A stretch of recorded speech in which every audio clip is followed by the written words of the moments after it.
In life, there are only three options. Option number one is you can follow the herd. Now, all of human history is a good indication of where the herd is going, and it's off the cliff.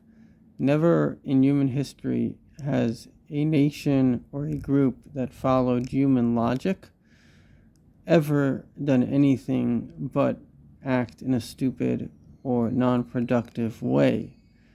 The only times in human history that groups ever managed to do things that were constructive, particularly things that remained and that became part of the history and destiny of humanity, was when they followed somebody like Moses, Abraham, a godly person, and having the integration. And this is the second way of life, accepting that God really is a guide. I think the ultimate of God is to be a guide. And what God really desires is to guide us. A parent gives their child free choice if they're healthy, and then acts as a guide when the child, again, is healthy and seeking a deeper direction. So God is our guide.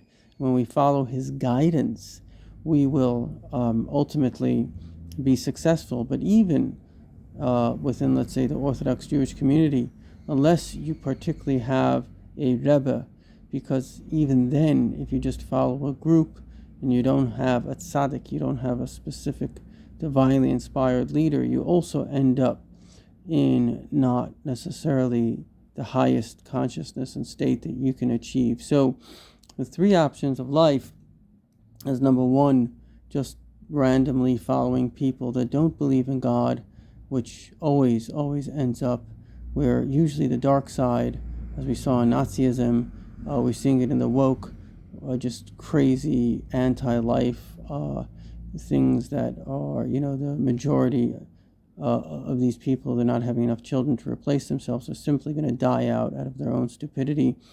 The other option, of course, the better option is following the tradition, what God tells us in the Torah.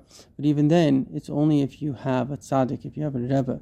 And in this generation, we have many people consider Mashiach, the Lubavitcher Rebbe, if you follow his directives. And ultimately, his directive is that you should actually have a mashpia, a personal spiritual mentor, Rabbi or Rebbitzin, respectively.